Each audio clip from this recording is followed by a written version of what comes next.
তোমার উপমা তুমি একা,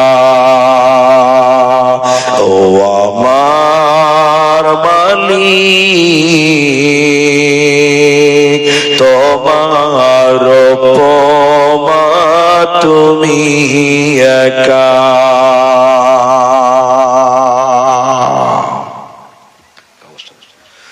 উপস্থিত চলমান সভার যোগ্যতম সভাপতি, স্টেজে ওলামায়ে কেরাম, অতিথিবৃন্দ, সামনে বসে থাকা দিনদার ইমানদার মুমিন ভাই সকল, দোয়ার ক্যান্টারি মুরব্বী সমাজ, স্নেহের কচি কাঁচা, পর্দার অন্তরালে বসে থাকা মুমিনা সলেহা মা ও বোনেরা, প্রাণ প্রিয় পাতিকোলা পুকুরিয়া মালদাবাসী, প্রশংসা সেই মহান মনিবের দরবারে যিনি আমাদেরকে এক আয়োজিত মাহফিলে কোরআন এবং হাদিসের কথা বলার, আপনাদের শ্রবণ করা যিনি তৌফিক ইনায়াত করেছেন, সেই মহান মনিবের দরবারে শুকরিয়া জ্ঞাপন করি।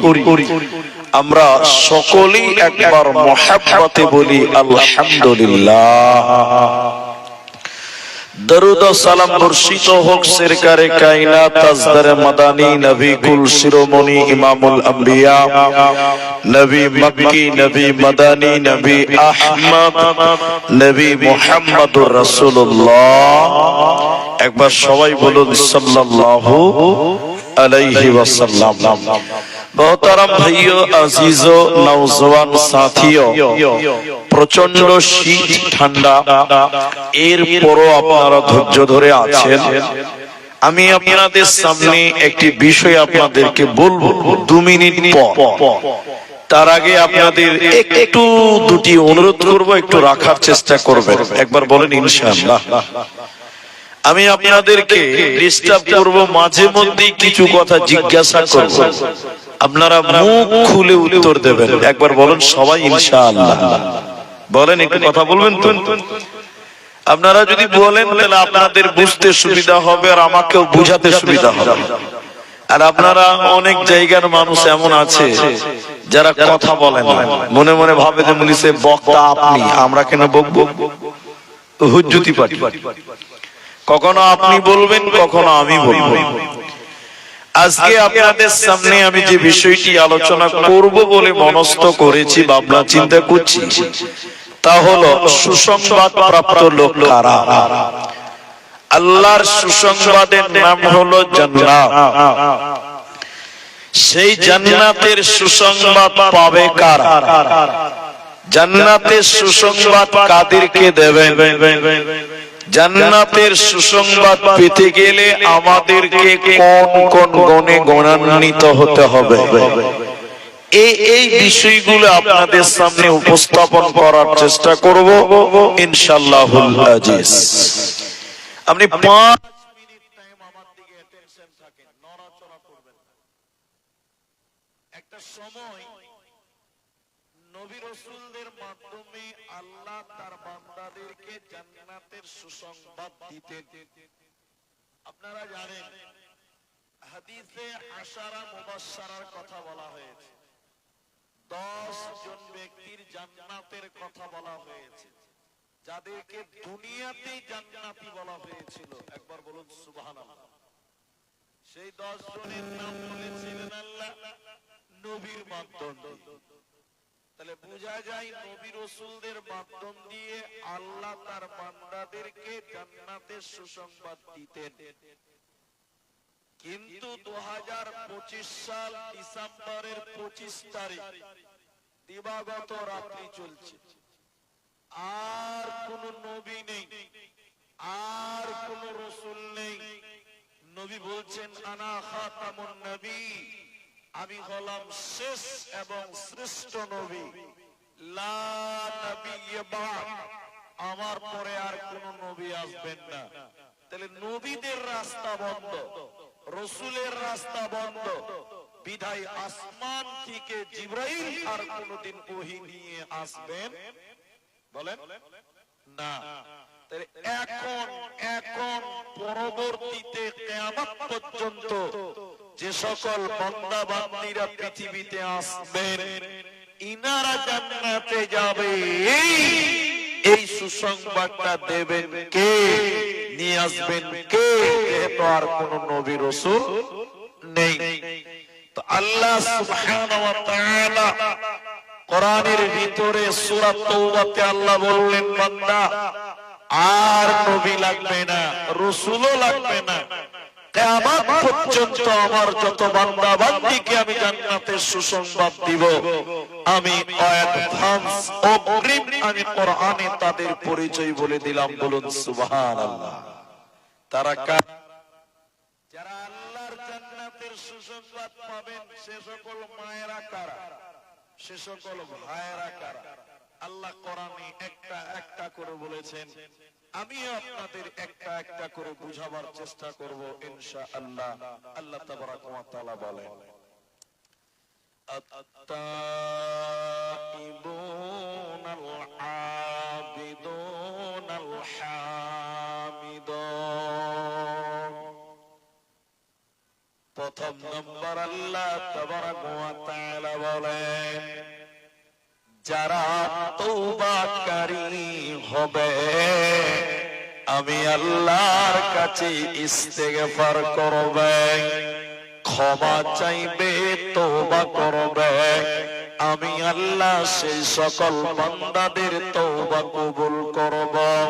শুধু তাই নয়, আমি আল্লাহ তাদের জীবনের গুনাহকে মাফ করে জান্নাতি বানিয়ে দিব, ওদের কোনো চিন্তা রবে না, রবে না।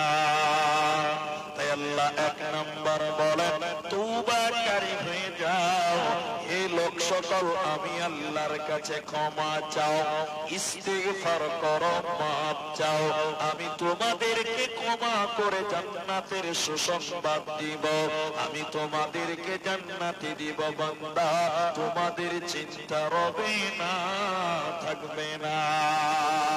হাদিসের ভিতরে নবীজি বললেন, হাদিসের রাবী হযরত আনাস রাদিয়াল্লাহু তাআলা আনহু, কোন মানুষ যখন অঢেল গুনাহ করে, কোন মানুষ যখন অনেক গুনাহ করে, এরপরে আল্লাহর নাম গফফার, তিনি ক্ষমা করনে ওয়ালা, আল্লাহর নাম গফুর, তিনি মাফ করনে ওয়ালা, এই নিয়তে যখন বান্দা আল্লাহর কাছে ক্ষমা চায়, নবী বললেন, শুনে নাও, আল্লাহ তোমার আসমান পরিমাণ গুনাহকেও ক্ষমা করবে। বান্দা, আল্লাহ কারো পরোয়া করেন না। এরপর নবী বললেন, শোনো, তোমাদের পাপ যদি দুনিয়া বরাবর হয়ে যায়, তোমাদের গুনাহ যদি পৃথিবীর পরিমাণ হয়ে যায়, দুনিয়া পরিমাণ গুনাহ করার পর আল্লাহ মাফ করনে ওয়ালা, এই নিয়তে যদি আল্লাহর কাছে ক্ষমা চান, নবী বলছেন, আল্লাহ আপনার দুনিয়া পরিমাণ গুনাহকেও মাফ করবে। বান্দা, আল্লাহ কারো তাওয়াক্কুল করেন না। এজন্য মুসলমান, আল্লাহর কাছে তওবা করো, আল্লাহর কাছে ক্ষমা চাও, আল্লাহ জীবনের গুনাহকে মাফ করে জান্নাতি বানিয়ে দেবে। তিনি চরম পরম দয়ালু, তিনি বড়ই ক্ষমা করনে ওয়ালা। তাই আল্লাহ এক নাম্বার বলেন, তওবা করনে ওয়ালা হয়ে যা। সবটি মানুষ বলেন, একসঙ্গে বলবেন, তাহলে তওবা করব কার কাছে? আল্লাহর নামটা জুড়ে বলেন, তওবা করব কার কাছে? মাপ চাইবো কার কাছে? আল্লাহর কাছে। তিনি হার টাইমে তার বান্দাদেরকে ডেকে ডেকে বলেন, বান্দা, তোরা আমি আল্লাহর কাছে ক্ষমা চা, আমি তোদের জীবনের সমস্ত গুনাহ মাফ করে তোদেরকে জান্নাতি বানিয়ে দিব। বলুন সুবহানাল্লাহ। হাদিস রাবী আবু মুসা রাদিয়াল্লাহু তাআলা আনহু, যখন সূর্য ডুবে যায়, মাগরিবের আজান হয়, সূর্য ডুবে যায়, রাত্রি শুরু হয়। আপনারা আমার দিকে টেনশন থাকেন মায়েরা ভাইয়া, আল্লাহ তার নিজের আপন হাত এইরকম পৃথিবীর দিকে বাড়িয়ে দেয় রাত্রিবেলায়। আমার দিকে দেখেন, আল্লাহ তার নিজের হাত পৃথিবীর দিকে বাড়িয়ে দেয়। যখন সূর্য ডুবে যায়, রাত আরম্ভ হয়, তখন পৃথিবীর দিকে হাত বাড়িয়ে দেয়। আল্লাহ বলতে থাকে, হে দিনের পাপী, যারা দিনের বেলায় পাপ করেছ, গুনাহ করেছ, অন্যায় করেছ, আল্লাহর বিধান মানো নাই, পাপ করে বসে গেছ, বান্দা আমি রাত্রি বেলায় তোমাদের দিকে হাত বাড়িয়ে আছি। বান্দা তোমরা আমি আল্লাহর কাছে ক্ষমা চাও, আমি তোমাদের দিনের পাপকে ক্ষমা করে দেব বান্দা। এরপর নবী বলেন, সূর্য যখন উদিত হয়, ফজরের পর যখন দিন শুরু হয়, আল্লাহ তার অপর হাত পৃথিবীর দিকে বাড়িয়ে দেয়, অন্য হাত জমিনের দিকে আল্লাহ বাড়িয়ে দেয়, বাড়িয়ে বলতে থাকে, হে রাতের পাপী শুনে নাও, যারা রাতের বেলায় গুনাহ করেছ, জিনা করেছ, চুরি করেছ, ব্যভিচার করেছ, অন্যায় করেছ, আমি হাত বাড়িয়েছি, বান্দা তোরা আমি আল্লাহর কাছে ক্ষমা চা, আমি তোদের রাতের পাপ সমূহকে ক্ষমা করে তোদেরকে জান্নাতি বানিয়ে দিব বান্দা। নবীজি বললেন, পাতিকুলার লোক শোনো, যতদিন সূর্য উল্টো দিক থেকে না উঠবে, কিয়ামতের আগে সূর্য উল্টো দিক থেকে উঠে যাবে।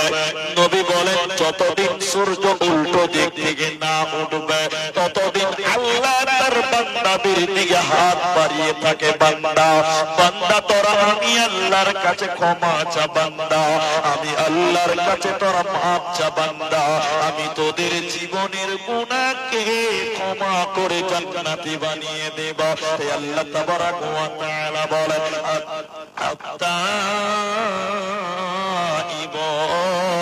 যারা তওবাকারী হবে রে, আমি আল্লাহর কাছে যারা ক্ষমা চাইবে, আমি আল্লাহ তাদের জান্নাতি বানিয়ে দিব রে, ওদের চিন্তা রবে না, রবে না, রবে না। এবার আবার বলেন, আপনারা আমার দিকে একসঙ্গে বলবেন, তাহলে ক্ষমা চাইবো কার কাছে? ক্ষমা করবেন কে? আল্লাহ। এখন আরেকটা জিনিস বলি, একটু বুঝেন। তওবা দুই প্রকার, আপনারা বলেন ক প্রকার? সব কি মানুষ একসঙ্গে বলেন ক প্রকার? দু প্রকার। আমার দিকে দেখেন, আমি দেখাচ্ছি প্রকারটা। এটা আমার তওবা, আর একটা আমার ছোট ভাই সোহেলের তওবা। আমার দিকে দেখে ও তওবা করছে, আগে ওরটা শুনেন, তারপর আমারটা দেখেন। ও জীবনে অনেক পাপ করেছে, তওবা করছে, আমার দিকে খুব খেয়াল রাখে। ও তওবা করছে, আল্লাহ চুরি করেছি, ক্ষমা করে দাও, মিথ্যা কথা বলেছি, মাফ করো, আল্লাহ নামাজ পড়িনি, মাফ করো, ব্যভিচার করেছি, মাফ করো, গালি দিয়েছি, মাফ করো। তাহলে ও খালি মাপ চাইলো। সবাই বলেন কি চাইলো? মাপ চাইলো। একটু বুঝেন কি চাইলো? মাপ।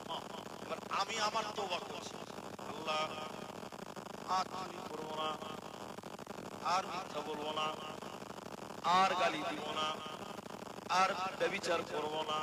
আমি একবারও ক্ষমা চাই, খালি ক্ষমা চাইলে, আমি ক্ষমা একবারও চাইলাম না। সবাই বলেন এই দুটো তওবার মধ্যে কারটা ভালো, আমারটা না ওনারটা? হ্যাঁ, দুরকম হয়ে গেল। এখানে তৃণমূল বিজেপি হারিয়ে গেছে, কেউ বলছে ওনারটা, কেউ বলছেন আমার। বাস, যাক, মত তো একটা দিয়েছেন, কিছু কিছু লোক তো কিছুই বললো না, তা আপনি তাও তো ভালো। যারা বললেন উনারটা, তারা ভুল বললেন। যারা বললেন উনারটা, যে মাফ করো, মাফ করো, মাফ করো, ভুল বললেন। কেন? তওবা করছে, আল্লাহ চুরি করেছি, মাফ করে দাও, মানে আবার চুরি করবে। কি বলছেন? হ্যাঁ না বলে না? অপশন থাকে না পেছনে? আল্লাহ গালি দিয়েছি, মাফ করবো না, আবার গালি। অপশন আছে কিন্তু। আর আমি কি বললাম? আর গালি দিব না, আর চুরি করব না, আর মিথ্যা বলবো না। এবার হাদিস, কোন মানুষ যদি তার পাপ ভুলকে ভুল বুঝতে পারে, অনুতপ্ত হয়ে আল্লাহর কাছে তওবা করে, নেকি শুরু করে, ভুলকে ছেড়ে নেকি ধরে নাই, আল্লাহ তার অতীতের পাপগুলোকে নেকি বানিয়ে জান্নাত দিবে। বলুন সুবহানাল্লাহ। তাহলে আমাকে বলতে হবে না যে আল্লাহ মাফ করো, আরে আল্লাহ আর গুনাহ করব না, আল্লাহ আপনার গুনাহকে নেকি বানিয়ে দিবেন, আল্লাহ আপনাকে মাফ করে জান্নাতি বানিয়ে দিবেন। আরেকবার বলুন সুবহানাল্লাহ। তাহলে তওবা করব কার কাছে? আল্লাহর কাছে। আল্লাহ কি গুনাহ আছে আপনার সব মাফ হবে। আরেকটা হাদিস আপনাকে শোনাই, এই হাদিস শোনাবো তো চমক লাগবে। উটের রাখাল, হাদিসের রাবী হযরত আনাস, উট চড়াতে গেছে মরুভূমিতে, 8 দিন 9 দিন বাড়ি আসবে না। আচ্ছা বলেন, মরুভূমিতে সব জায়গায় খাবার अवेलेबल পাওয়া যায় না, একটু হ্যাঁ না বলেন, ঠিক বললাম না? বলেন, বিশেষ করে পানি अवेलेबल নয়। রাখাল গেছে উট চড়াতে, তার খাবারও কিছু নিয়ে গেছে, 7 দিন 8 দিন আসতে পাবে না। এবার উটের পিঠের উপরে খাবারটা ঝুলিয়ে দিয়েছে, রাখাল কোন এক জায়গাতে বসে গেছে, আর উটটা আপনার চড়ছে। আমার বাংলা বুঝতে পারছেন? চড়তে চড়তে চড়তে চড়তে রাখাল খানিক ঘুমিয়ে গেছে, চোখটা লেগে গেছে। হঠাৎ করে চোখ খুলে দেখছে ইন্নালিল্লাহ, কোন উট আর সামনে নাই, সব চড়তে চড়তে হারিয়ে গেছে। উট তো মরুভূমির প্রাণী, চড়তে চড়তে দেখবেন 7 দিন পর আবার মালিকের বাড়িতে আসবে। উট হারিয়ে গেল, লোকটা খুঁজতে খুঁজতে খুঁজতে খুঁজতে পেরেশান হয়ে গেছে, চিন্তিত হয়েছে। আসলে উটের জন্য পেরেশান হয়নি, উটের সঙ্গে খাবারটা হারিয়ে গেছে, উটের জন্য পেরেশান। মানে উটও গেল আর খাবারও, বলে না আমও গেল আমার শালা, বেচারা পেরেশান, খাবারটা কোথায় পাবে? মরুভূমি, অনেক খুঁজতে খুঁজতে পেরেশান। আমার দিকে লক্ষ্য করে, লোকটা চিন্তিত হয়ে আবার এক জায়গাতে বসেছে। গেল রে, গেল তো গেল। বসে থাকতে চোখটা লেগে গেছে, খানিকক্ষণ চমকে উঠে গেছে, কিছু সুবহানাল্লাহ, সামনে আবার তার উটও হাজির, তার খাবারও হাজির।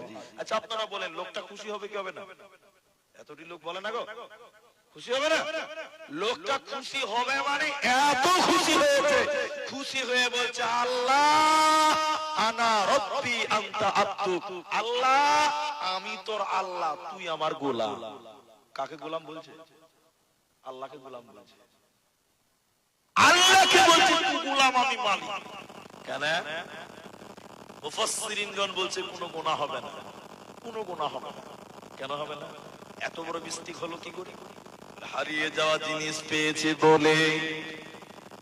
মুহাদ্দিসগণ বললেন শোনো, যখন কোন বান্দা আল্লাহর বিধান বাদ দিয়ে গায়রুল্লাহকে মানে, পাপে নিমজ্জিত হয়ে যায়, আল্লাহকে ছেড়ে দেয়, নবীর আদর্শ ছেড়ে গুনাহে নিমজ্জিত হয়, আমার আল্লাহ তার বান্দার দিকে অপেক্ষা করে, আমার আল্লাহ তার বান্দার দিকে ইন্তেজার করে। যখন বান্দা বলে রব্বানা ظلمنا أنفسنا وإن لم تغفر لنا وترحمنا لنكونن من الخاسرين।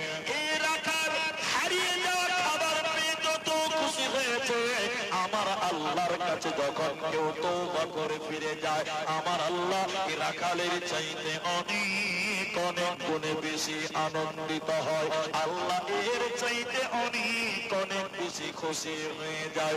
এজন্য মুসলমান, গুনাহ তো হতেই পারে, আল্লাহর কাছে তওবা করে নাও, তুমি হবে আল্লাহর প্রিয় পাত্র, তুমি হবে আল্লাহর প্রিয় বান্দা।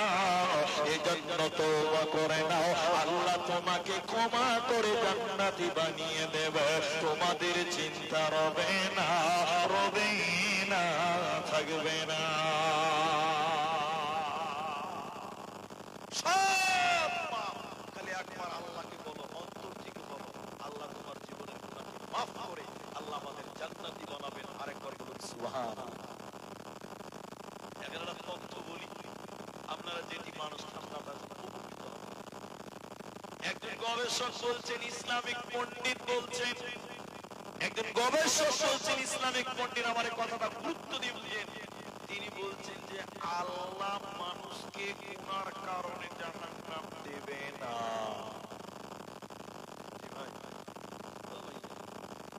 আল্লাহ যদি মানুষকে গুনার কারণে জাহান্নাম না দেয়, এত কষ্ট করে ঠান্ডাতে জানতে দরকার আছে?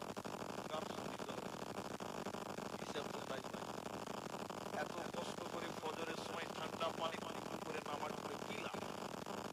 তিনি বলছেন আল্লাহ মানুষকে পাপের কারণে, গুনার কারণে জাহান্নাম দেবে না। কথাটা আশ্চর্য হচ্ছে। জান্নাত দেবে কেন? জান্নাত দেবে কেন? এদিকে দেখি আমার এই যুক্তিটা আপনি শুনলেন, আপনি আমাদের নবী বলেছেন আমাদের ব্যাপারে, কুল্লু বানি আদামা খাত্তাউন। আলেমরা বলবেন, নবীজি বলেছেন মানুষেরা, আদমের ছেলে মেয়েরা ভুল করবে, গুনাহ করবে। সবাই বলেন, কথা বলবেন। তাহলে আমাদের ডিউটি গুনাহ করা। আমাদের ডিউটি কি? বলে না গো, আমাদের কাজ কি? বলে গুনাহ করা। এটা নবী বলেছেন প্রত্যেকটা আদম সন্তান ভুল করবে। তাহলে আমাদের ডিউটি গুনাহ করা। একটু মুখ খুলবেন, তাহলে বুঝাতে পারবেন। আল্লাহর নাম গফফার। একটু বলেন, আল্লাহর নাম গফফার, তিনি মাফ করনে ওয়ালা। তাহলে আমাদের ডিউটি গুনাহ করা, আল্লাহর ডিউটি মাফ করা। একটু সবাই বলেন, আমাদের ডিউটি গুনাহ করা, আল্লাহর ডিউটি মাফ করা। বাস এটুকুই বুঝেন। এবার এই ছেলেটাকে মনে করেন কিয়ামতের দিন ফেরেশতাতে বলছে, এই এই এই চল জাহান্নাম চল। তখন বলছে, হ্যাঁ তোর কথাতে জাহান্নাম যাব। তোকে মজা লাগছে নাকি? যাবে না। ফেরেশতা বলছে, আল্লাহ তোমার এই বান্দা জাহান্নাম যাবে না। আল্লাহ বলছেন, এই এই চল চল। তো এই ছেলেটা আল্লাহকে বলবে, আল্লাহ কেনে যাব? একটু হ্যাঁ বলে, কৈফিয়ত চাইবে তো, আল্লাহ কেনে যাব? তো তখন যদি আল্লাহ বলে দেয় যে গুনাহ করেছিস তাই জাহান্নাম যা, তাহলে বিপদ আল্লাহর হবে, কার হবে? এটা কথা বলে না। যদি আল্লাহ বলে গুনাহ করেছিস তাই জাহান্নাম যা, তখন তুই বলবে আল্লাহ তোমার নবী বলেছেন মানুষেরা ভুল করবে, তো আমি ভুল করেছি মানে ঠিক কাজ করেছি, আমার ডিউটি তো ভুল করা। আল্লাহ তোমার নাম গফফার, তোমার ডিউটি মাফ করা। তাহলে আমার ডিউটি গুনাহ করা, আমি ডিউটি পালন করেছি। আল্লাহ তোমার ডিউটি ক্ষমা করা, ডিউটি তো ফাঁকি কেন দিয়েছে বলো? তাহলে বিপদ কার? হ্যাঁ, একটা লোক বলছে আল্লাহ, তাহলে বিপদ কার? একটু আপনারা বলেন। কাউরি নয়। এই জন্য আল্লাহ বলবেই না গুনার কারণে জাহান্নাম যা। কি বলবেন? আল্লাহ বলবেন, বান্দা গুনার কারণে জাহান্নাম নয়, তুমি যে গুনাহগুলি করেছো ওই গুনাহগুলো আমি আল্লাহর কাছে মাফ না চাওয়ার কারণে তোমরা জাহান্নাম যাও। আমি আল্লাহর কাছে তওবা না করার কারণে তোমরা জাহান্নাম যাও, গুনার কারণে নয়। গুনাহগুলো ক্ষমা চাওনি কেন? আমি তোমাদের বারবার কোরআনে বলেছিলাম, তুবু ইলাল্লাহ, তোরা আল্লাহর কাছে তওবা কর, আল্লাহ তোদের জীবনের গুনাহকে মাফ করবে। বান্দা হে পার্টিকুলার মুসলমান, কিয়ামতের দিন আল্লাহ যখন বলবে জাহান্নাম চল, কেন কেন কেন? আল্লাহ বলবেন তওবা করিসনি কেন? আমি আল্লাহর কাছে মাফ চাইলি না কেন? মাফ না চাওয়ার কারণে আজকে জাহান্নাম যেতে হবে। আজকে বাঁচার উপায় রবে না, রবে না, রবে না। সাবধানে তাকিও মুমিন ঈমানার কাদায়, সাবধানে তাকিও মুমিন ঈমানার কাদায়। কিয়ামতের আলামত ভাবে বোঝা যায়, সাবধানে তাকিও মুমিন ঈমানার কাদায়, সাবধানে তাকিও মুমিন ঈমানার কাদায়। একবার সবাই বলেন শেষবারের মতো, তওবা করব কার কাছে? আল্লাহর কাছে। তাহলে জান্নাত হবে। দুই, আমি একটা একটা করে বলবো, একটু ধৈর্য ধরতে হবে। আল্লাহ দ্বিতীয় নম্বর বলেন জান্নাতের সুসংবাদ কাদেরকে দেব? দ্বিতীয় নম্বর আল্লাহ বলেন আল আবিদু, ইবাদতকারীকে, ইবাদত করনে ওয়ালিকে, ইবাদত করনে ওয়ালাকে আমি আল্লাহ জান্নাতের সুসংবাদ দিব। বান্দা যার ইবাদত নেই তার জান্নাত নেই, এই জন্য ইবাদত করনে ওয়ালা হয়ে যাও। 5 মিনিটে আমি শেষ করে দেই। 3 নাম্বারটা বলুন।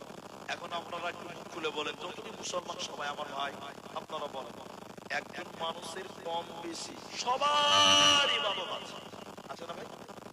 ইবাদত নাই এরকম মানুষ আছে?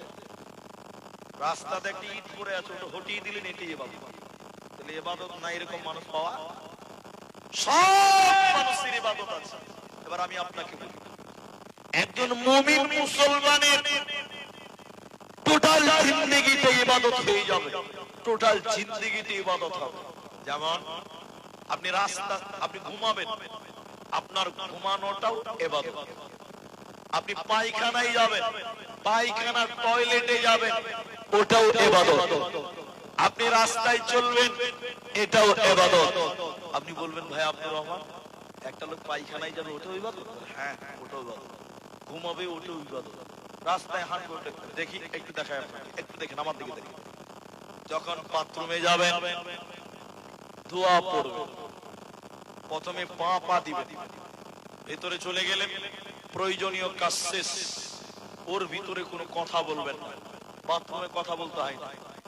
এরপরে যখন বের হবেন, ডান পা দিবেন, দোয়া পড়ে বের হবেন। তাহলে আপনি বাথরুমে বসে থাকবেন, ফেরেশতারা আপনার আমলনামাতে নেকি লিখতে থাকবে। বলুন একবার সুবহানাল্লাহ। এবার সুবহানাল্লাহ বলুন। 2, আপনি রাস্তায় হাঁটবেন, ওটাও ইবাদত।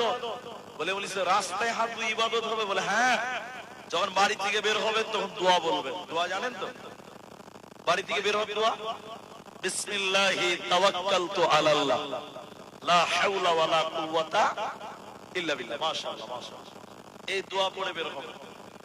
ডান দিক দিয়ে হাঁটবেন। কোন দিক দিয়ে হাঁটবেন? এখন একটু গন্ডগোল লাগলো। আমরা বললাম ডান দিকে হাঁটেন, তো দেশের আইন সংবিধান বলছে বাঁ দিকে হাঁটেন। তাহলে কোন দিকে হাঁটবেন? একটা লোক বুঝে মরিছে, বাড়ি থেকে বেরিয়ে হবো না, আমি কোনো ঝামেলাতে নাই, একদম নিরপেক্ষ। কিন্তু ইসলাম বলছে ডান দিকে হাঁটো, সরকার আইন বলছে বাঁ দিকে হাঁটো। তাহলে কোন দিক দিয়ে হাঁটবেন?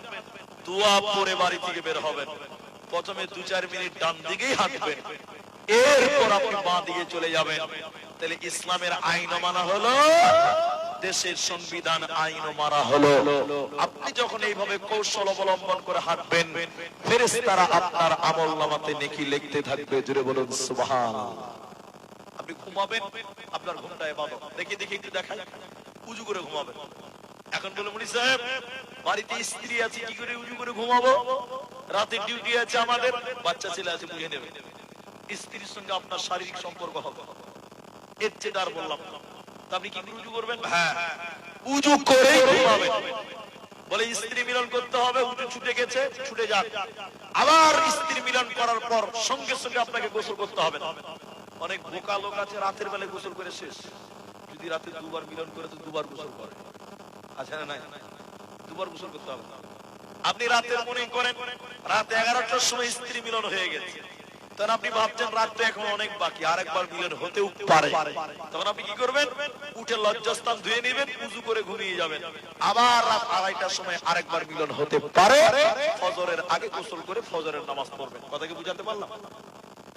তাহলে আপনি উজু করে ঘুমাবেন, এরপরে সূরা মুলক তেলাওয়াত করবেন। একটা ফজিলত, কেউ যদি রাত্রি বেলায় সূরা মুলক তেলাওয়াত করে, বিশ্বনবী বলছেন ওই লোকের কবরে কোনো আযাব হবে না। জোরে বলুন সুবহানাল্লাহ।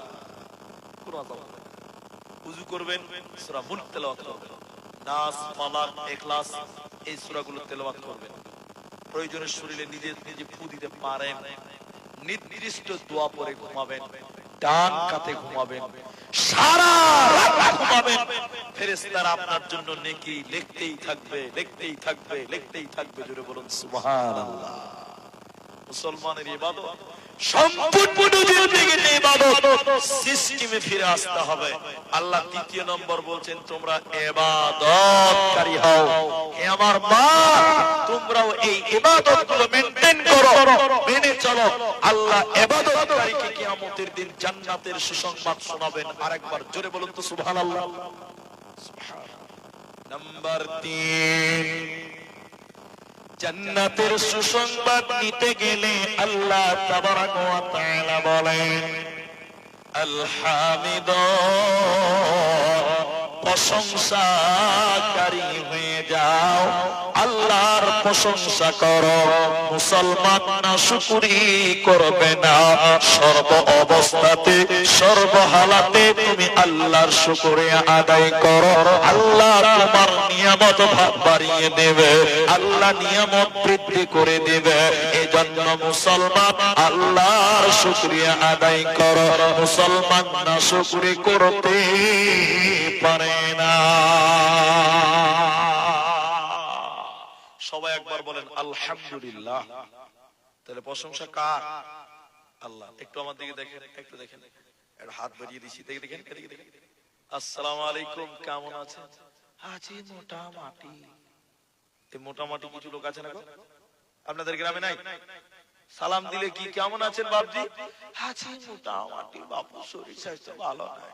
কত রকম মোটামুটি। আবার তুমি যেমনই আছো, যেভাবে আছো, সর্বপ্রথম প্রশংসা করতে হবে। সবাই বলেন কার? আল্লাহর। তখন প্রথম আপনাকে বলতে হবে আলহামদুলিল্লাহ। কি বলবেন বুঝাতে পারছি না আপনাকে। একটা লোক আল্লাহর কসম আপনার এই কথাটা যদি মেনে নিতে পারেন কাজে আসবে। একটা লোক তার পায়ে স্যান্ডেল নাই, জুতা নাই, গরমের দিন রাস্তা কিরকম তাপ হয় একটু ভাবেন। খালি পায়ে পা দিতে পারছে না। লোকটা গরিব মানুষ, কানতে কানতে কানতে কানতে আল্লাহকে বলছে আল্লাহ তোমার তো ইনসাফ ঠিক নেই, তুমি তো বেইনসাফ। মানুষকে কত দামি দামি জুতা পরিয়েছো আর আমি গরিব, আমাকে একটা স্যান্ডেলও দাওনি, 100 টাকা দাও। আল্লাহ তোমার ইনসাফ ঠিক নেই, তুমি বেইনসাফি। একবার বলো নাউজুবিল্লাহ। এই বলে রাস্তাটা হাঁটছে লোকটা, আল্লাহর বিরুদ্ধে বলছে। হঠাৎ করে সামনে একটা লোক, আল্লাহ তাকে দুটি পা দেয়নি, দুটি পা নেই। ওই লোকটা গড়াগড়ি দিতে দিতে দিতে দিতে আগাচ্ছে, আল্লাহ তাকে দুটি পা দেয় নাই। এই স্যান্ডেল নাই তার আল্লাহর বিরুদ্ধে বলছিল। সঙ্গে সঙ্গে তওবা করে রাস্তাতে আল্লাহকে সাজদা দিয়ে বলছে আল্লাহ তুমি আমাকে মাফ করো। আল্লাহ তোমার হাজার শুকরিয়া, তুমি আমাকে স্যান্ডেল দাওনি তো কি হয়েছে আল্লাহ? ওই লোককে তো তুমি দুটা পাই দাওনি, আমার তো দুটি পা আছে। এজন্য সবাই বলেন আলহামদুলিল্লাহ। আল্লাহর বিরুদ্ধে বলবেন আপনি গরিব, আপনার চাইতে হাজারো গরিব পৃথিবীতে এখনো বসবাস করে। তাহলে আল্লাহ আপনাকে যেমন রেখেছে, যেভাবে রেখেছে, আরেকবার বলুন আলহামদুলিল্লাহ। আমি আপনাকে একটা যুক্তি দিই। এবার আপনাদের যে মালদা টাউন স্টেশন আছে, মালদাই কাছে, শামসি দূরে হবে, মালদা কাছে। দেখবেন রেল লাইনে যেগুলো লোহা আছে, রেলের লাইন অনেক লোহা অকেজ হয়ে গেছে, ওগুলোতে ট্রেন চলে না। একটু হ্যাঁ না বলে আছে না গো, বাতিল। এখন এটা ফকির মালদা স্টেশনে ভিক্ষা করছে, দেবাব দেবাব দেবাব দেবাব। যার মুনাসিব হয়ে দিচ্ছে না, দেয় না, ওর কোনো বাড়ি ঘর নেই। রাত্রি বেলায় যে অচল রেল লাইন যেগুলোতে রেল চলে না, ওই লোহাটাকে বালিশ বানিয়েছে ফকির, ঘুমাচ্ছে আর কাঁদছে আর আল্লাহর বিরুদ্ধে বলছে আল্লাহ আমি কি পাপ করেছিলাম, আল্লাহ তুমি আমাকে তিরপালের ঘর দাওনি। আর ওই মালদাতে যারা 7 তলা 5 তলাতে ঘুমিয়ে আছে, ওরা কি ভালো কাজ করেছিল আল্লাহ? তুমি তাদেরকে বিল্ডিং এ 5 তলাতে রেখেছো। আমি কি খারাপ কাজ করেছিলাম? তিরপালের ঘর দাওনি, আমি রেল লাইনে শুয়ে আছি। আল্লাহ তোমার ইনসাফ ঠিক নাই, বেইনসাফি। একবার সবাই বলেন নাউজুবিল্লাহ। বেচারা কাঁদতে কাঁদতে ঘুমিয়ে গেছে। রাত 1টা বাজে, এমন ভূমিকম্প, থরথর করে রেল লাইন কাঁপছে। ফকির তাড়াতাড়ি উঠে গেছে যে অচল লাইন, আবার ট্রেন ছিল নাকি রে বাবা। তাড়াতাড়ি উঠে দেখছে কোনো ট্রেন ঢোকে নাই। ভূমিকম্প এত জোরে, মালদার 5 তলা 7 তলা বিল্ডিং গুলো হুজবুজ করে মাটির তলে ঢুকছে। তখন ফকির রেল লাইনে আল্লাহকে সাজদা দিয়ে বলল, আল্লাহ তোমার হাজার শুকরিয়া, আজকে যদি আমি পাঁচতলাতে থাকতাম, বিনা জানাজা বিনা কাফনে আমার দাফন হয়ে যেত, আমার লাশও কেউ পেত না। আল্লাহ তুমি রেল লাইনে রেখেছো, তোমার হাজার শুকরিয়া। একবার বলুন আলহামদুলিল্লাহ। মুসলমান পাঁচতলায় থাকো চাই গাছতলায় থাকো, পাঁচতলায় থাকো চাই গাছতলায় থাকো, যেখানে যেভাবে থাকো না কেন সর্ব অবস্থায় আল্লাহর শুকরিয়া আদায় করো। আল্লাহ বলেন তুমি যদি আমার শুকরগুজার করো, আমি তোমাদের নিয়ামতকে আরো বাড়িয়ে দিব, তোমার কামাইকে আমি বাড়িয়ে দিব, তোমার পজিশনকে আমি চেঞ্জ করে দিব।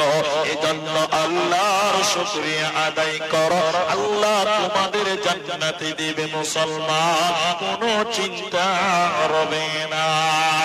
কোরআনে সবশেষে যে সূরা নাযিল হয়েছে, সবশেষে যে সূরাটা নাযিল হয়েছে কোরআনে, একটু আপনারা সূরাটার দিকে লক্ষ্য করুন। আল্লাহ তাবারাক ওয়া তাআলা বলেন, শোনো, ইদা জাআ নাসরুল্লাহি ওয়াল ফাতহ। আল্লাহ বলেন নবী, যখন আমার সাহায্য তোমার কাছে যাবে, মক্কা বিজয় হয়ে যাবে, মক্কা ফাতহ হবে। আল্লাহর সাহায্য ছিল বলে মক্কা মুসলমানেরা বিজয় করেছিল, সাহাবীরা মক্কাকে বিজয় করতে পেরেছিল। এরপরের আয়াতে আল্লাহ বলেন, শোনো, রাআইতান নাসা ইয়াদখুলুনা ফি দীনিল্লাহ। আল্লাহ বলেন নবী শোনো, যখন মক্কা বিজয় হয়ে যাবে তুমি দেখবে মক্কার চতুর্দিক থেকে লোকেরা দলে দলে দলে দলে ইসলাম কবুল করছে। যেদিন মক্কা বিজয় হয়ে গেল, এমন থেকে কেউ আযান দিতে দিতে, কেউ তাকবীর দিতে দিতে মক্কায় গেছে, কালেমা পড়ে মুসলমান হয়ে গেল। সাহাবীরা অনেকেই আনন্দিত হয়ে গেল। আর কেউ কেউ বলতে লাগলো, আমরা আনন্দ করব, আমরা বিজয় মিছিল করব, আনন্দ উল্লাস করব, আজকে আমাদের খুশির দিন, আমরা কামিয়াব, আমরা বিজয় হয়ে গেছি, বিজয় মিছিল হবে। আল্লাহ কোরআনে বললেন না, ও নবী শুনিয়ে দাও, ওরা যেন সুখের দিনে বিজয় মিছিল বার না করে। এই নবী তুমি তাদেরকে বলে দাও, ফাসাব্বিহ বিহামদি, তারা যেন তার রবের প্রশংসা করে, তারা যেন আল্লাহর প্রশংসা করে, সুখের দিনে আল্লাহর শুকরিয়া আদায় করে, আস্তাগফিরুহু, এবং আল্লাহর কাছে ইস্তিগফার করে। নবী তুমি বলে দাও, দুঃখের দিনেও আমি আল্লাহর প্রশংসা করব, সুখের দিনেও আল্লাহর প্রশংসা করব, আমি ওদেরকে ক্ষমা করব, জান্নাতের সুসংবাদ দেব, এদের চিন্তা রবে না, রবে না, রবে না। সবাই অন্তর থেকে একবার মহব্বতে বলেন, সবাই বলেন আলহামদুলিল্লাহ। সমস্ত প্রশংসার মালিক আল্লাহ, এটা বিশ্বাস করেন। একটা ঘটনা বলবো, অনেক মানুষ দেখবেন বড় লোক হয়ে যায় তো আল্লাহকে ভুলে যায়, এরকম লোক আছে না এলাকাতে? দেখবেন কিছু ছিল না, নামাজ পড়তো, একটা দোকান দিয়েছে, পজিশন চেঞ্জ হয়েছে, আস্তে আস্তে দেখবেন নামাজ কমতে লেগে গেছে, ব্যবসা বড় হয়ে গেছে, লাস্টে মসজিদের ধারে কাছেও যায় না। এরকম ইমানদার কিছু আপনাদের এলাকাতে আছে না গো? এটা হাদিস শোনাইতে সালাবা, একটা লোক নবীর কাছে এসে বলছে, হুজুর, এই ভাই একটু দেখেন, হুজুর আপনি একটু দোয়া করেন। তো নবী বললেন, কি দোয়া করব? নবী জিজ্ঞাসা করলেন, কি দোয়া করব তোর জন্য? বলছে, হুজুর আপনি দোয়া করে দেন, আল্লাহ যেন আমাকে রাতারাতি বড় লোক বানিয়ে দেয়। সাংঘাতিক, মানে অল্পতে বড় লোক হতে চাইছে। নবীজি বলেন, চুপ, এই জিনিস ভালো নয়। আচ্ছা ভালো নয় মানে কি হারাম? বুঝেন, হারাম হারাম হবে, হারাম ভালো নয় আর হারাম দুটো এক নয়। ভালো নয় বললেন কেন? ভালো নয় বললেন এজন্য যে মাল, সম্পদ, ক্ষমতা ইমানদারকে বেঈমান বানিয়ে দেয়। একটু হ্যাঁ না বলেন ভাই, ঠিক বললাম না? নবী বললেন, এই জিনিস চেয়েও না, অন্য কিছু চাও। ও নাছার বান্দা আবার দুদিন পরে, হুজুর নবী আপনি একটু দোয়া করেন না। কি দোয়া করবো তোর জন্য? আল্লাহ যেন আমাকে বড় লোক বানিয়ে দেয়। আবার বললেন, আরে বাবা অন্য কিছু চান, খালি মাল মাল মাল মাল করছিস না, আমাকে এটাই লাগবে, আপনি দোয়া করুন। বাস, অনেক লম্বা কথা, আমি অত লম্বা করতে পারবো না। নবীজি দোয়া করছেন, আল্লাহুম্মা কসির মাল, আল্লাহ তুমি তার মালে বরকত দাও, কামায় বরকত দাও, ব্যবসা বাড়িয়ে দাও, উট বাড়িয়ে দাও, ঘোড়া বাড়িয়ে দাও, দম্বা বাড়িয়ে দাও, পজিশন চেঞ্জ করে দাও। একটু বলেন, নবী দোয়া করলে দোয়া কবুল হবে কি হবে না? কোন অপশন আছে আর নেই, বিনা অপশনে কবুল হয়ে গেছে। বিশাল বড় লোকটাকে ফজরের সময় মসজিদে দেখতে পাওয়া যায় না। কোথা দেখতে পাওয়া যায় না? মসজিদে। যেটা ভয় ছিল ওটি হলো। রাসূল বলছে, কি ব্যাপার রে, লোকটা নামাজ পড়তে আসছে না ফজরের সময়, কি ব্যাপার? 2-4 দিন পর জোহরের সময় নাই, আসরের সময় নাই। মুদ্রা কথা শুনে বেশি বেড়ে যাব না। এখন রমজান মাসে মাদ্রাসার মুলবিরা চেক নিয়ে আমাদের বাড়ির দরজায় আসে। আপনার দিকে আসে? এদিকে আসে না? এই মুনি সাহেব কেনে এসেছেন? বলে যাকাত দিবেন না, যাকাত ওসর দিবেন না, দান করবেন না। এই যে যাকাতের জন্য মুলবিরা দরজায় দরজায় আছে। রাসূলের জামানায় এটা ছিল না, যার যাকাত বের হবে তাকে মাথায় করে নিয়ে যাকাত জমা করতে হবে, এটা ছিল রাসূলের। আর এখন কি হয়েছে বলেন তো? মুলবিরা দরজায় যেছে, তা আবার কত নাটক। জি ভাই, এদিকে লোকটা তো বড় লোক হয়ে গেছে, নামাজে নাই, যাকাত দেয় নাই। তো রাসূল বলেন, এই এই এই ও আমার সাহাবীরা, কি ব্যাপার সবাই যাকাত দিল তো ও যাকাত দিচ্ছে না, কি ব্যাপার? এই যাও তো দুজনা, যাও তো, এই দুটো বস্তা নিয়ে যাও তো, ডালি নিয়ে যাও তো, খবর লাও তো, যাও জিজ্ঞাসা করবে নামাজটা কেন পড়ে না। আমার কথা রাগ করবেন না। নবীজি যে বললেন, এই সাহাবীরা যে বলছেন, আসসালামু আলাইকুম ভাই, রাসূল পাঠিয়েছে। কেন পাঠিয়েছে?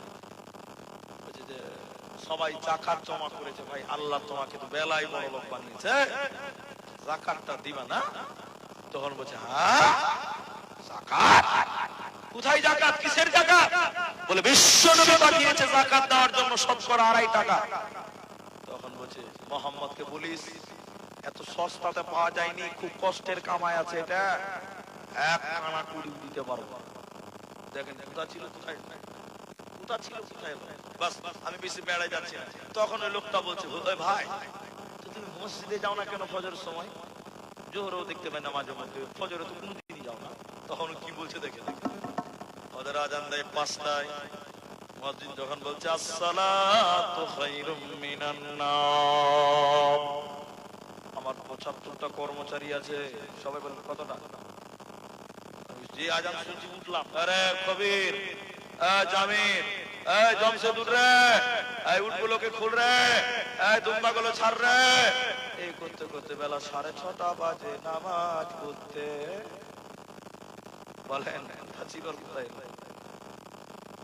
তখন আফসোস করে মুহাদ্দিস বললেন, যিনি বর্ণনা করছেন মুহাদ্দিস বললেন, ছিলে কোথা, এলে কোথা, যাবে কোথা। কথা বুঝতে পারলেন? ছিলে কোথা, এলে কোথা, যাবে কোথা। মানে ছিলে নবীজির পেছনে পাক্কা মুসল্লি, এসেছো কোথায়? নামাজ পড়ো না, যাকাত দিলে না, যাবে কোথায়? এই পজিশন চললে জাহান্নাম। কিন্তু নবী বললে চাইলেন না, যখন তোমার কিছুই ছিল না, আল্লাহর ইবাদত করেছিলে, আল্লাহ তোমাকে দিয়েছে। যখন তোমাকে আল্লাহ কিছু দিয়েছে, তখন যদি বেশি বেশি করে দান করো, নামাজ পড়ো, দোয়া করতে, আল্লাহ তোমার নিয়ামত আরো বাড়িয়ে দিত। আল্লাহ শুকরিয়া করলে আল্লাহ কমিয়ে দেয় না, না শুকরি করলে আল্লাহ কমিয়ে দেয়, আর শুকরিয়া করলে আল্লাহ বৃদ্ধি করে দেয়। এজন্য মুসলমান, তুমি যেটুকু কামাই করো, 500 টাকা 400 টাকা হাজিরা করো, মাসে 10,000 টাকা কামাই করো, শুকরিয়া আদায় করে না, আল্লাহ তোমাকে বরকতের রুজি তোমাকে দান করবে।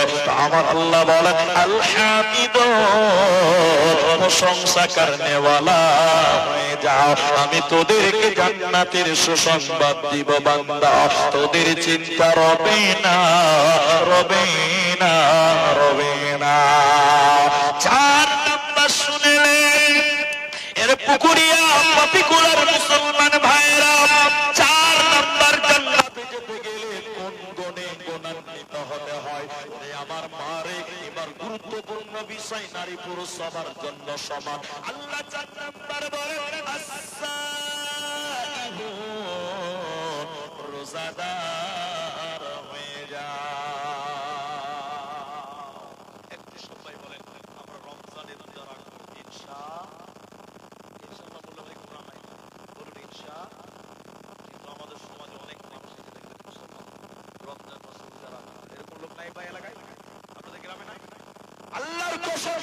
পরিবার আছে রমজান মাসে দুপুর বেলায় রান্না করে, মানে ওই পরিবারের কেউ কেউ রাখে না, এরকম বাড়ি আছে না? আমাদের দিকে বাড়িতে রোজা রাখা নাই, দুপুর বেলায় তিনটি রান্না করে খাচ্ছে। কিছু লোক এরকম দেখবেন চিটার দেখতে মাশাআল্লাহ খুব ভালো, আমার মতো মুরগি ধরে যায় রোজা রাখিস নি কেন রে, রোজা রাখিস নি কেন, সরকারকে বলবো। এই চিটারি আপনার দিকে আছে না? যখন রমজান শুরু হয় কিছু কিছু নতুন রোগের নাম শুনতে পাওয়া যায়, ঠিক বললাম না? নাই বলে বাহানা করে না, এই রোজা না রাখলে কি শাস্তি হবে। এই হাদিসটা শুনে আমার মা, এ আমার বোন, তোমাদের মতন মেয়েদের রোজা ছুটে যায়, মেয়েদের রোজা ছুটে যায়, যারা যুবতী মেয়ে, সাবালিকা মেয়ে, মাসে একবার পিরিয়ড হয়, শরীর খারাপ হয়, মেন্স হওয়ার কারণে মেয়েরা রমজানের 30টা রোজা রাখতে পারে না, 30 দিনে 4-5 দিন গ্যাপ থাকে, শরীর খারাপ হয়, রোজা বাতিল হয়। ওই রোজা যদি কাজা না আদায় করো, পুরুষরা যদি রোজা ছেড়ে দাও, তোমাদের কি শাস্তি রয়েছে, আল্লাহর কসম আপনার ঈমান বাড়বে। এই হাদিসটা শুনে নবীজি দেখলেন সব দুটি ফেরেশতা নবীজিকে ধরে নিয়ে যাচ্ছে জাহান্নাম দেখবার জন্য। হ্যাঁ নবী চলেন জাহান্নাম দেখেন। লম্বা কথা বলছি না, সহজ করে বলছি। যেতে লাগলেন জাহান্নাম দেখতে, যেতে যেতে যেতে যেতে নবীজি যখন জাহান্নাম দেখতে লাগলেন, জাহান্নামের ভিতরে দেখতে পেলেন কিছু মানুষের পা গুলোকে আকাশের দিকে বাঁধা আছে, পা গুলো উপরের দিকে, মাথা মুখমণ্ডল মাটির দিকে ঝুলছে, উল্টো হয়ে মাটির দিকে মাথা, পা গুলো আকাশের দিকে উল্টো করে ঝুলার কারণে ওই লোকগুলোর গালগুলো মুখগুলো ফেটে ফেটে নাক মুখ দিয়ে রক্ত পড়ে, তাদের পা গুলো বেঁধে রাখা হয়েছে আকাশের দিকে, আর মুখগুলো ফেটে ফেটে নাক মুখ দিয়ে মাটিতে রক্ত পড়ে। নবীজি দৃশ্যটা দেখে থাকতে না পেরে বললেন, জিবরাইল আমিন তুমি বলো মান হাউলাই, এরা কারা? হে জিবরাইল তুমি বলো এরা কারা? কেন তাদের পা গুলো আকাশের দিকে, কেন কেন তাদের মাথা মাটির দিকে, কেন কেন তাদের মুখগুলো ফেটে ফেটে মাটিতে রক্ত পড়ছে কেন? জিবরাইল তুমি তাদের পরিচয় বলে দাও। জিবরাইল আমিন বলেন, ইয়া রাসূলুল্লাহ, ও দয়ার নবী আপনি শুনলেন এরা কারা?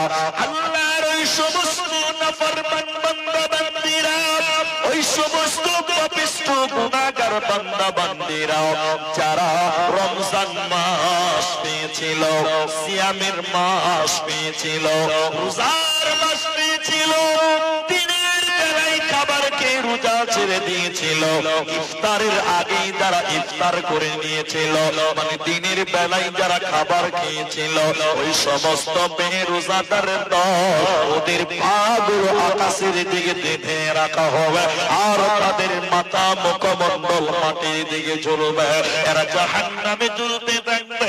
ওদের কি আল্লাহ জান্নাতে দেবে না? পাবে না, পাবে না। আল্লাহ তাবারাক ওয়া তাআলা বলেন, জান্নাতে যেতে গেলে রোজা রাখতে হবে, কারণ বেরোজাদার লোক আল্লাহর জান্নাতে যাবে না, পাবে না, পাবে না। আল্লাহ 4 নাম্বার বলেন, রোজাদার হয়ে যাও, বেরোজাদার হবে না। আরেকবার বলেন, রোজা রাখবো ইনশাআল্লাহ, তুমি কবুল করো। আমাদের সামনে মোটামুটি দু মাস, সোয়া 2 মাস পরে আবার রোজা আসছে, আমরা আগে থেকে প্রিপারেশন নেব। একবার বলুন ইনশাআল্লাহ। আল্লাহ তোমার তাহলে 4টা হলো, একটা গুনিয়ে দেই। 1 তওবা করো, 2 ইবাদত করো, 3 প্রশংসা করব কার? আল্লাহ, 4 রোজা রাখো। অন্তত ফরজ রোজা আমরা কেউ ছাড়তে রাজি নয়। আরো আছে 4টা, একটু ধৈর্য ধরে। নাম্বার 5, আল্লাহ তাবারাক ওয়া তাআলা কোরআনে বললেন, আর-রাকিউন রুকুকারী হয়ে যাও, মানে নামাজি হয়ে যাও। কোরআনে বলেছেন আল্লাহ ওয়ারকাউ ওয়ারকাউ ওয়ারকাউ মা'আর রাকিন, রুকুকারীদের সঙ্গে তোমরা রুকু করো, নামাজি হয়ে যাও, জামাতের সাথে তোমরা নামাজ কায়েম করো। মুসলমান না বেনামাজি জান্নাতে যাবে না, পাবে না। নামাজ কায়েম করো। এখন কিছুক্ষণ কথা বলি, আপনাদের বিরুদ্ধে যাবে, কিছু করার নাই। এখন আমাদের মুসলমান নামাজি বেশি না বেনামাজি বেশি? এই যে গ্রাম ইমাম সাহেবটাকে, ও ভাই ইমাম নাকি? উনি ইমাম, আমাদের পরিচিত, উনি ইমাম। আমার দিকে দেখে, কেউ রাগ করবে না। ওকে জিজ্ঞাসা করলাম, ভাই পাতিকোলাতে মুসলমান পুরুষ কত বাস করে? ও আমাকে বলছে, বলি স্যার আমার গ্রাম বিশাল গ্রাম, 5,000 মুসলমান। একটু মুখ খুলে বলেন না ভাই, কত হাজার? তিনটা লোক বললো, একবার তাকবীর দেন, নারায়ে তাকবীর। 5,000 মুসলমান, বলেন কত হাজার? আমি বললাম 5,000। বুক উঁচা করে বলছে, হ্যাঁ 5,000। আচ্ছা বলেন, যে 5,000 বলছে নরম হয়ে বলছে না গরম হয়ে বলছে? পাওয়ার দেখাচ্ছে, বিশাল গ্রাম। তখন আমি বললাম 5,000। তখন আমি কানে কানে বললাম, ফজরের সময় মসজিদে কটা আছে ভাই? কি বলবেন? 5টা। বলেন কটা? মুসলমান কতটি বললো? একটু বলেন না রে বাবা। 5,000 মুসলমান, আর নামাজি মাত্র 5টা। তখন মুয়াজ্জিন বলছে, থামেন, মিথ্যা কথা কেন বলছো? আমাকে তখন বলছে, কোন দিন 5টাও পাওয়া যায় না, ইমাম আর মুয়াজ্জিন দুজনেই ফজরের নামাজ পড়তে হয়। এরকম গ্রাম দুনিয়াতে আছে, আর তো এখানে নাই। আযানও হয় না টাইম মতো, এমন মসজিদ আছে ফজরের সময়, অথচ কাগজে লিখছে ইসলামী সমাজ। আচ্ছা বলেন, ওটা ইসলামী সমাজ? গোটা গ্রামের লোক ফজরে ঘুমিয়ে আছে, নামাজের আজান দেওয়ার লোক নাই, অথচ কাগজে লিখছে এটা আমাদের ইসলামিক সমাজ। আল্লাহ, নামাজ কায়েম করে না অধিকাংশ লোক। 100টার মধ্যে 90 লোক নামাজ পড়ে না। 100টার মধ্যে 10টা লোককে নামাজে পাবেন, 90টা লোক বর্তমান সময়ে আমরা নামাজ পড়ি না। একটা উদাহরণ দেব, আল্লাহর কসম আপনাকে ভালো লাগবে, আনন্দও লাগবে। ভাবছি আবার কাগজটা আবার আপনাকে আমি আবার দেখাচ্ছি, একটু আমার দিকে দেখেন, আপনাদের কষ্ট হবে। এদিকে দেখেন, আমার দিকে দেখেন, তাহলে বুঝাতে পারবো। এটা একটা কার্ড, ভিজিটিং কার্ড আমার পকেটে আছে। আমি কাগজটা বের করলাম, এখানে আমার এদিকে দেখেন মোবাইল নাম্বার, ঠিকানা, বাড়ির ঠিকানা, আমার অফিসের ঠিকানা সব দেওয়া আছে, দোকানের ঠিকানা। এবার আমি কাগজটা আমার বাপজিকে দিলাম, উনি কাগজটা পড়ছে আর বলছে, এটা দিয়ে কি হবে বাবা? কি হবে? বলছি আগামী জানুয়ারি মাসের 15 তারিখে আমার বাড়িতে আপনাদের দাওয়াত, এই আপনাদের 4টা লোকের দাওয়াত। বাপজি বলছে যে হ্যাঁ এত দূর কি আর যাওয়া যাবে? বুড়া মানুষ, অত পাওয়ার নাই। তখন মৌলভী সাহেব ইয়াং মানুষ, তো কাগজটা নেবে, যাওয়া যাবে, মানে মালদাতে ট্রেন ধরবো, গুয়াহাটিতে নেমে যাবো, সহজ হিসাব। মৌলভী সাহেব চ্যাংড়া, ওর পাওয়ার আলাদা। কথা কি বুঝতে পারলেন? তখন আমি বললাম আপনারা মালদাতে ট্রেন ধরবেন, আর গুয়াহাটি যাওয়ার আগে আমাকে একবার ফোন করবেন, ড্রাইভার স্টেশন দিকে নিয়ে চলে যাবে। এরা কিন্তু দনমনো করে খুব রাজি হয়ে গেল। চ্যাংড়া গুলো খুব খুশি, কিন্তু বুড়া গুলোর ভিতরে ধাকাম টাকাম করছে, এত দূরের রাস্তা যদি হারিয়ে যায়। এটা কারণ আছে বলার। এরা যখন 14 তারিখে রাতে ট্রেন ধরছে মালদাতে, আমাকে ফোন করছে, মাওলানা আমরা 5 জন চলে আসেন, গুয়াহাটি ঢোকার আগে ফোন করবেন, ড্রাইভার নিয়ে চলে আসবেন। এরা খুব আনন্দ করে সারা রাত কাটিয়ে দেবে, সারা দিন কাটিয়ে দেবে। বিকালে যখন গুয়াহাটি ঢুকছে, এই বাপজি বুড়া মানুষ, তো ওর ভিতর কিন্তু ধাকাম টাকাম করছে, দূরের রাস্তা। তখন বলছে আব্দুর রহমানকে ফোন কর, ফোন কর, পুলিশ সাহেবকে ফোন কর, গাড়ি পাঠাবে দূরের রাস্তা। এবার আমাকে ফোন করছে, আমাদেরকে দেখেন, যখন ফোন করছে মোবাইল বলছে আপনার ডায়াল করা নাম্বারটি সুইচ অফ আছে। ভাই কেমন লাগলো? ভিতরে কেমন লাগলো? এটা ঝটকা লাগলো। আরে ফাঁকিটাকে দিল না তো বাবা, এটা মনে হবে কি হবে না? বলো হবে। তখন ও চ্যাংড়া মুরগি বলছে ফাঁকিদার কি আছে, হয়তো কোনো কারণে মোবাইলটা বন্ধ আছে, এখানে অ্যাড্রেস দেওয়া আছে, ট্যাক্সিওয়ালাকে বলবো বক্তার কাছে নিয়ে চলো, ভাইরাল বক্তা সবাই চিনে। কথা বুঝার মানে বলছে। স্টেশনে নেমে ট্যাক্সিওয়ালাকে বলছে, ভাই এ বক্তা সাহেবের বাড়ি নিয়ে চলো তো। বাড়িতে যে বলছে, আসসালামু আলাইকুম। তখন আমার স্ত্রী বলছে, কে? বলছে, আমরা মালদা পশ্চিমবঙ্গ থেকে এসেছি। মুলি সাহেব নাই? তখন আমার স্ত্রী বাড়ির ভিতর থেকে বলছে, নাই, মুলি সাহেব বাড়িতে নাই। কোথায় আছে গো? বলে, দোকানে আছে। এই কাগজে দোকানের অ্যাড্রেস আছে। এরা ট্যাক্সিওয়ালাকে বলছে, ভাই তাড়াতাড়ি দোকানে চল। আল্লাহর কারিশমা, দোকানে যে দেখছে যে দোকানে শাটার লাগা। কেমন লাগলো ভাই? কি অবস্থা হবে খালি ভাই। আবার বাড়িতে এসে বলি, সাহেব বাড়ি এলে না, দোকানে আছে। আবার দোকান, এই দোকান আর মাকান, মাকান আর দোকান, দোকান আর মাকান, এই করতে করতে বেচারা জান কয়লা হয়ে গেছে। উনি বুড়া মানুষ, তওবা করে নিলেন, জীবনে আর আশা মারবো না। এমন সময় জোহরের আজান দিয়েছে, মেন জায়গায় এলাম, জোহরের আজান দিয়েছে। এরা মুসাফির মানুষ, অপরিচিত মানুষ। তখন এরা বলছে, দেখ নামাজটা পড়েলি, আজানের দিক থেকে চলো মসজিদের দিকে হবে, নামাজ পড়েলি পাইলে পাবো না, আবার মালদা চলো ঘুরো। এরা গেল, উজু করলো, মসজিদে যে মুসাফির মানুষ পেছনে নামাজে দাঁড়িয়ে গেল। সালাম ফিরে দেখছি মাওলানা আব্দুর রহমান নামাজে ইমামের পেছনে প্রথম কাতারেই রয়েছে। কি বুঝলেন?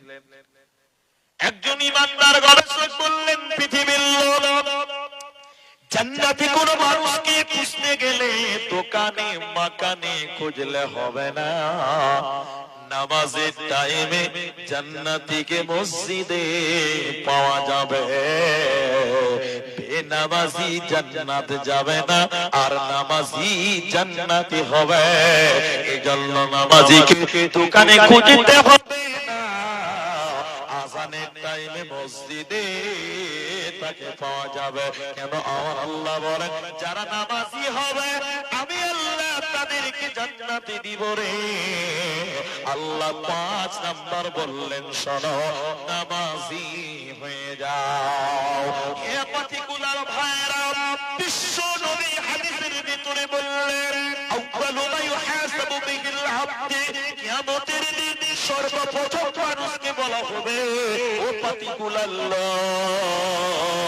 তোমরা নামাজের হিসাবটা দাও। যে নামাজের হিসাব দিতে পারবে না জান্নাতে পাবে না, পাবে না, পাবে না। আর একটা মিনিট বলে আপনাদের বুঝাই, জাহান্নামীরা যখন জাহান্নাম যাবে, সূরা মুদাসসিরের ভিতরে রয়েছে ৭৪ নাম্বার সূরা, আল্লাহ কোরআনে ২৯ পারা ৭৪ নাম্বার সূরা ৪০ নাম্বার আয়াত আল্লাহ বলেন, জাহান্নামীদেরকে বলা হবে, ও জাহান্নামীরা তোমরা কেন জাহান্নাম গেলে বলো, কিসের কারণে জাহান্নাম দেওয়া হলো বলো। জাহান্নামীরা কেঁদে কেঁদে 4টা কথা বলবে, আমি 4টা বলছি না, একটা বলি। জাহান্নামীরা কেঁদে কেঁদে সেদিন বলবে, ও জান্নাতি ভাইয়েরা, ও জান্নাতি বোনেরা, ও জান্নাতি বোনেরা মায়েরা, আমরা কেন জাহান্নাম গেলাম শুনে নাও। কাঁদতে কাঁদতে তারা 1 নাম্বার বলবেন, লাম নাকু মিনাল মুসাল্লিন, আমরা দুনিয়াতে মুসল্লি ছিলাম না, আমরা দুনিয়াতে নামাজ কায়েম করিনি, বেনামাজি ছিলাম বলে আল্লাহ আমাদেরকে জাহান্নাম দিল। যারা নামাজ কায়েম করবে না আল্লাহর জান্নাতে যাবে না, পাবে না, পাবে না। একবার তাকবীর দেন, নারায়ে তাকবীর। তাহলে আমরা নামাজের চেষ্টা করব, বলুন ইনশাআল্লাহ। চেষ্টা করলে নেকি পাওয়া যায়, ইনশাআল্লাহ বললে গুনাহ হয় না, চেষ্টা করলে নেকি পাওয়া যায়। তাহলে আমরা নামাজি হব, একবার বলুন ইনশাআল্লাহ। ও ভাইয়া বাবজি, এই তো 5টা হয়ে গেল, 3টা বলবো, 8টা বলবো, একটু বসে। 3টা, মাত্র 3টা, বেশিরভাগ কি হয়ে গেল, 3টা বেশি কোন লাগবে না। আমরা যারা বসে আছি একটু বসে থাকেন, কষ্ট হবে, অনেক ঠান্ডা, আমি তো বুঝতে পারছি। আমি কথা বলছি, আমি নরমাল ড্রেসে আছি, ভিতরে কিছু নাই, কেন যে ঘেমে যাবো, কিন্তু আপনারা তো এমনি বসে আছেন, আপনাদের ঠান্ডা লাগবে। তাহলে আমরা 3টা শুনবো, একটু ইনশাআল্লাহ বলেন। 5 নাম্বার হয়ে গেল, 6 নাম্বারটা আল্লাহ বলেন 6, এরপর 7, 8 নাম্বার 2-4 মিনিট লাগে। 6 নাম্বার আল্লাহ বলেন, আস-সাজিদুন, যতটি মানুষ আছেন ভাই, আস-সাজিদুন, সাজদাকারী হও। সবাই মহব্বতে বলেন, সাজদা করব কাকে? সবাই একটু মহব্বতে বলেন, সাজদা করব কাকে? আল্লাহকে। কিন্তু কিছু কিছু লোক গাছের তলা, পাথরের কাছে, কবরের কাছে, জিন্দা মানুষকেও সাজদা করে, এরকম লোক দুনিয়াতে আছে না নাই বলেন? আপনার দিকে লোক মাজারে যায়? এখানকার লোক মাজারে যায় নাকি? না, আমরা যাই, আমরা যাই। তাহলে দেখেন দেখেন দেখেন, সাজদা একমাত্র শুধুমাত্র আল্লাহকে বলুন। মহব্বতে আল্লাহর নাম বলেন কাকে? আল্লাহ, আল্লাহ। এটা হাদিসের সারাংশটা বলবো, লম্বা করতে পারছি না। নবীজি বললেন, হে মেয়েরা, হে পুকুরিয়ার বেটিরা, খালারা, ফুফুরা, শোনো। নবী বললেন, মানুষ হয়ে যদি মানুষকে সাজদা করার অনুমতি দিতাম, প্রত্যেকটা মেয়েকে বলতাম তোমরা তোমাদের স্বামীদেরকে সাজদা করো। কিন্তু সবাই বলেন মানুষ হয়ে মানুষকে সাজদা করা যাবে না। তাহলে স্বামীদেরকেও মেয়েরা সাজদা করতে পাবে, বাপেদেরকেও পারবে না। পৃথিবীর কোন মানুষকে আল্লাহ সাজদা করার অনুমতি দেয়নি। সাজদা একমাত্র আল্লাহকে। মহব্বতে আরেকবার বলেন কাকে? আল্লাহকে। এখন একটু ব্যতিক্রম কথা বলছি, ভালো লাগবে, মনে হয় ভালো লাগবে। আমাদের কাবা কটা ভাই বলেন দেখি? কটা? একটা। আমাদের কাবা কটা? একটা। কিন্তু যারা মাজারে যায়, পীরের দরবারে যায়, ওরা বলছে কাবা একটা লয়, কাবা চারটা। কটা বলে? শিখেলেন আমার কাছে। কটা কাবা? চারটা কাবা। শুনবেন কি কি? পীর কাবা, দিল কাবা, বক্তা কাবা, মোরা কাবা। কাবা হলো চার কাবা রে বাবা। কটা হলো? পীর কাবা, দিল কাবা, বক্তা কাবা, মোরা কাবা। কাবা হলো চার কাবা। আর আমাদের কটা বলেন? বলেন। একটা। আরো আছে কাবা, আরো আছে, আরো আটটা আপনাকে শোনাতে পারবো, দেখি পাচ্ছি কিনা।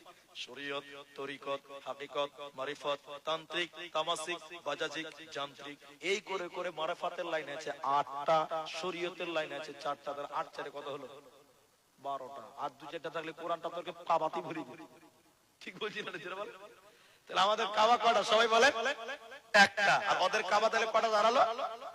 12টা। শরীয়তে বলছে চারটা। একটু বলেন কটা? চারটা।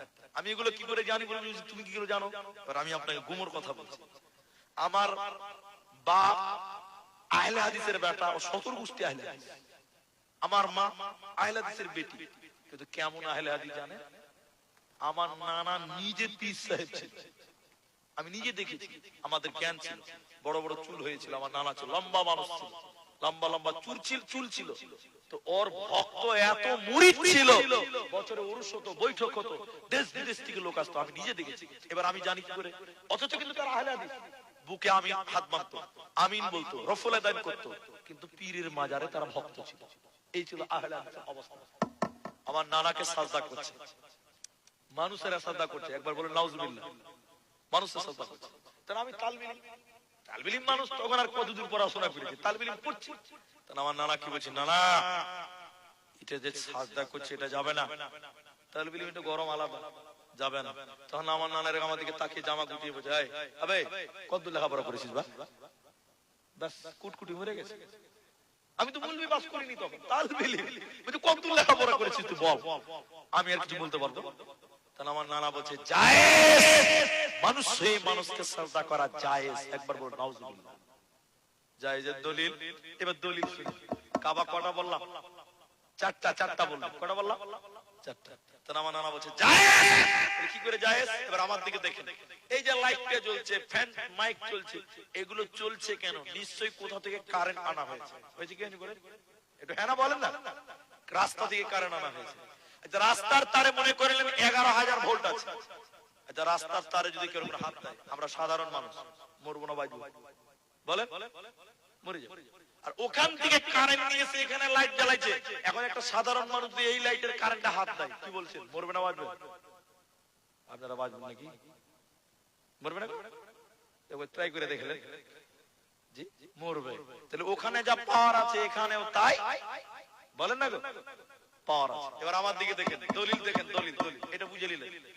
পীর সাহেব জিকির করছে আমার নানা, আর দুদিকে দুটো বডিগার্ড আছে। তো আজকে চেয়ার দুটো ফাঁকা আছে, দুটো বডিগার্ড থাকলে ভালো জমতো আর কি। তো পীর সাহেব জিকির করছে, দু চার দুটো বডিগার্ড আছে। কি জিকির করছে? আল্লাহ। দেখেন আমার দিকে দেখেন, আল্লাহ আল্লাহ আল্লাহ আল্লাহ। মানে বড় থেকে আস্তে আস্তে, আর দুদিকে দুটো বডিগার্ড মাঝে মাঝে বলছে আইহারে, তাল দিচ্ছে। হ্যাঁ আইহারে। তখন নানা যখন থেমে যায়, পীর সাহেব যখন বন্ধ হয়ে যায়, দুদিকের তরিকার বলে ও পীরের মুরিদেরা এখন পীর সাহেব আল্লাহর জিকির করছিল সবাই বলে কার জিকির আল্লাহ জিকির করতে করতে এখন আল্লাহর সঙ্গে কানেক্ট লেগে গেছে মোরাকাবা বলে ওই জায়গাতে হাত দেওয়া ওখান থেকে কানেক্ট নিয়েছে এখানে হাত দিলে বারবার বলে পীর সাহেব এখন আল্লাহর সঙ্গে কানেক্ট লেগে গেছে এখন আল্লাহকে সাজদা করা পীর সাহেবকে সাজদা করা বারবার গোল করে সাজদা দিল লম্বা মুশরিক হয়ে গেল আল্লাহ 6 নাম্বার বলেন পৃথিবীর কোন জায়গা নয় হযরত ওমর কাবাতে সাজদা দিয়েছেন বাইতুল্লাহতে আর ঈমান কাকে বলে ওমর বললেন কাবা তুই ভাবিস না যে আমি তোকে সাজদা দিলাম আমরা মসজিদকে সাজদা দেই না আমরা মসজিদে সাজদা দিই না ওমর বললেন এ কাবা তুই ভাবিস না আমি তোকে সাজদা করলাম না আমি তোর মালিক আল্লাহকে সাজদা করলাম আল্লাহ তোর দিকে মাথা ফিরাতে বলেছে তাই ঠুকলাম কিন্তু তোকে নয় আমি আল্লাহকে করলাম অতএব শুনে নাও পৃথিবীতে মানুষকে সাজদা করা যাবে না বিলকুল হারাম আল্লাহ 6 নাম্বার বলেন আসসাজিদু আমি আল্লাহকে তোমরা সাজদা করো সেটা নামাজে হতে পারে ভক্তিতে হতে পারে তেলাওয়াতের সাজদা হতে পারে যে কোনো সাজদা করবে তো করবে একমাত্র আল্লাহকে করবে সম্মান দেখাতে গিয়েও পৃথিবীর কাউকে সাজদা করা চলে না চলবে না